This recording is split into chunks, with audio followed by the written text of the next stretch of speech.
আমার বাবা মৃত্যুর সময়ও পরিবারের কথা বলেন নাই, সংসদে দাঁড়িয়ে বক্তব্য দিয়েছেন মৃত্যুর 2 দিন আগেও, যে আমি জনগণের মাঝে বেঁচে থাকতে চাই, আমি উন্নয়নের মাঝে বেঁচে থাকতে চাই। তো এই যে জনগণ নিয়ে যাওয়ার চিন্তা ভাবনা, এইরকম নেতা আসলে আমাদের প্রয়োজন। তো এই অভাবটা আমরা আসলে অনুভব করি। আমরা চাই সকলে যারা আছেন বা যারা আগামীতে আসবেন সবাইকেই আসলে এই আদর্শ, নীতি, সততা এবং দলকে, দেশকে কিছু দেওয়ার জন্য রাজনীতি করা, নেওয়ার জন্য না। আসছে 18 জুলাই 2026 শনিবার সারাদিন ব্যাপী কর্মসূচি গ্রহণ করা হয়েছে। আমার বাবা সিরাজগঞ্জ সদর আসনের প্রয়াত জাতীয় সংসদ সদস্য, তিনি মুক্তিযুদ্ধের অন্যতম সংগঠক ছিলেন, ভাষা সৈনিক ছিলেন। তিনি বিএনপির প্রতিষ্ঠাকালীন কেন্দ্রীয় কমিটির সদস্য ছিলেন, জেলা বিএনপির প্রতিষ্ঠাতা সভাপতি ছিলেন। তিনি দলমত নির্বিশেষে সিরাজগঞ্জের মানুষের সর্বজন শ্রদ্ধেয় একজন বর্ষিয়ান জননেতা। সে আমার শ্রদ্ধেয় পিতা মরহুম মির্জা মুরাদুজ্জামানের 30 বছর পেরিয়ে 31তম মৃত্যুবার্ষিকী পালিত হবে 18 জুলাই। সেই কর্মসূচি উপলক্ষে আমার পরিবারের পক্ষ থেকে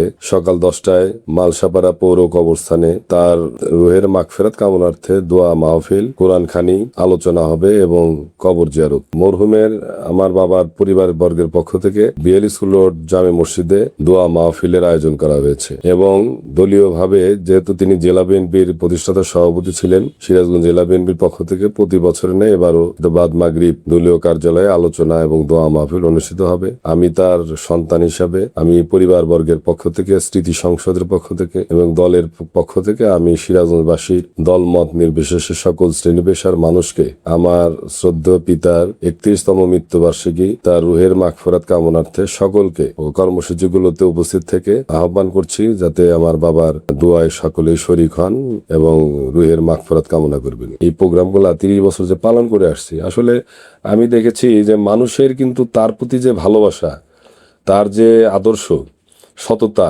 এইটা এখনো চাষটলে বিভিন্ন পাড়ায়, মহল্লায়, গ্রামে গঞ্জে, প্রত্যন্ত অঞ্চলে আলোচনা হয় যে এরকম নেতার আসলে প্রয়োজন আছে, প্রয়োজন ছিল। তরুণ প্রজন্মের আসলে এই মির্জা মুরাদুজ্জামান কে, আমার পিতা হিসেবে আমি বলছি না, যে আসলে একজন রাজনীতিবিদের কেমন নেতা হওয়া উচিত, জনগণের কি কাজ করা উচিত, তার চরিত্র কেমন হওয়া উচিত, তার কাছে এই আসা যাওয়ার মধ্যে কোনো বাধা আছে কিনা, বাধাবিহীন যে তার কাছে যোগাযোগ, এই জিনিসগুলা থেকে আমাদের তরুণ প্রজন্মের আমাদের এই শিক্ষা নেওয়া উচিত। রাজনীতিতে এটার আদর্শ আমাদের বাস্তবায়ন করা উচিত। সেটা আমাদের দেখিয়ে গিয়েছেন মৌলানা ভাসানী, দেখিয়ে গিয়েছেন আমাদের শহীদ প্রেসিডেন্ট জিয়াউর রহমান, দেশনেত্রী বেগম খালেদা জিয়া এবং বর্তমান তারেক রহমানও কিন্তু চেষ্টা করে যাচ্ছেন। এখন মন্ত্রী পরিষদবর্গ, সংসদ সদস্য যারা আমরা জেলা পর্যায়ে আছি, আমরা সত্যিকার অর্থেই যদি আমরা দেশের ভালো চাই, ভালোবাসি, তাহলে এই আদর্শগুলা আমাদের বাস্তবায়নের চেষ্টা করতে হবে। জনাব তারেক রহমান প্রধানমন্ত্রীদেরকে আমাদের হেল্প করতে হবে।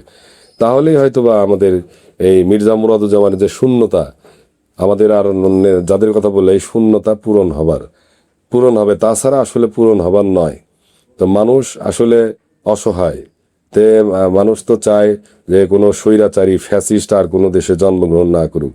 এমপি হবে জনগণের কাতারের এমপি, একটা মন্ত্রী হবে জনগণের একদম কাছের, যার কাছে অবাধে কথা বলতে পারবেন, যেরকম মির্জা মুরাদুজ্জামানের কাছে অবাধে অকপটে কথা বলতে পারতেন।